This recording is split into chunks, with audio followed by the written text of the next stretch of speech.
വടക്കേക്കാട് പഞ്ചായത്തിലെ നായരങ്ങാടി മുതൽ ചക്കിത്തറ വരെ BMBC നിലവാരത്തിൽ ഒരുക്കുന്ന റോഡിന്റെ നിർമ്മാണോദ്ഘാടനം നടന്നു.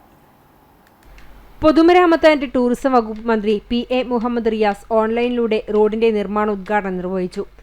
MLA NK അക്ബർ അധ്യക്ഷനായിരുന്നു. Assistant executive engineer NV Antony report അവതരിപ്പിച്ചു. വാർഡംഗങ്ങളായ Jinesh, Rukmiya Sudheer, Nishitha Babu, Ashokan Edakkad, Shanil, local secretary Vinod VV, CPI local secretary Manoj VM, Kerala Congress നേതാവ് ബെന്നി എന്നിവർ പങ്കെടുത്തു. പൊതുമരാമത്ത് വകുപ്പിന്റെ പരിധിയിൽ വരുന്ന എല്ലാ പാതകളും ലോകോത്തര നിലവാരത്തിലേക്ക് ഉയർത്തുക എന്ന ലക്ഷ്യത്തോടുകൂടി സംസ്ഥാന സർക്കാർ നടപ്പിലാക്കി വരുന്ന പദ്ധതിയുടെ ഭാഗമായാണ് റോഡ് പുനരുദ്ധാരണം ചെയ്യുന്നത്. ഗുരുവായൂർ നിയോജക മണ്ഡലത്തിൽ വടക്കേക്കാട് പഞ്ചായത്തിലെ പ്രധാന ജില്ലാ പാതയായ 3 കിലോമീറ്റർ ദൈർഘ്യമുള്ള നായരങ്ങാടി ചക്കിത്തറ കൊച്ചന്നൂർ റോഡ് ഗുരുവായൂർ ആൽത്തറ പൊന്നാനി റോഡിലെ നായരങ്ങാടിയിൽ നിന്നും തുടങ്ങി വടുതല ആറ്റുപുറം റോഡിലെ കൊച്ചന്നൂരിലാണ് അവസാനിക്കുന്നത്. നായരങ്ങാടി മുതൽ ചക്കിത്തറ വരെയുള്ള ഭാഗം BMBC നിലവാരത്തിൽ സജ്ജമാക്കാനായി നടത്തുന്ന പ്രവൃത്തിക്കാണ് നാന്ദി കുറിച്ചത്. 2.380 കോടി രൂപ ചെലവിലാണ് നിർമ്മാണം.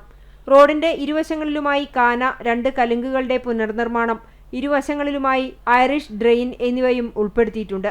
എക്സിക്യൂട്ടീവ് എഞ്ചിനീയർ C രാകേഷ് സ്വാഗതവും അസിസ്റ്റന്റ് എഞ്ചിനീയർ K ശാലിനിത നന്ദിയും പറഞ്ഞു.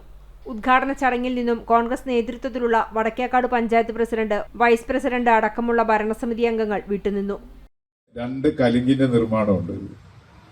1060 മീറ്ററോളം കാനയുണ്ട്. റോഡ് ഉയർത്തലുണ്ട്. ചിപ്പിംഗ് കാർപ്പറ്റ് GSB ഒക്കെ ഇട്ട് റോഡ് ഉയർത്തിയിട്ടാണ് ഈ റോഡിന്റെ നിർമ്മാണം. റോഡ് BMBC നിലവാരത്തിൽ നിർമ്മിക്കും. പിന്നെ നേരത്തെ പറഞ്ഞമായി റിഫ്ലക്ടറൊക്കെ ഘടിപ്പിക്കും.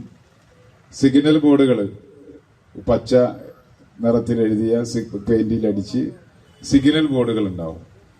പിന്നെ ഈ റോഡ് 4 കൊല്ലമല്ലേ, 4 കൊല്ലം ഏറ്റെടുത്ത കരാറുകാരൻ തന്നെ നോക്കി നടത്തണം. 4 കൊല്ലത്തിന്റെ ഇടയിൽ എന്തെങ്കിലും കേടുപാട് സംഭവിച്ചാൽ അത് തീർക്കേണ്ട ചുമതലയും ആർക്കാണ്? കരാറുകാരൻ.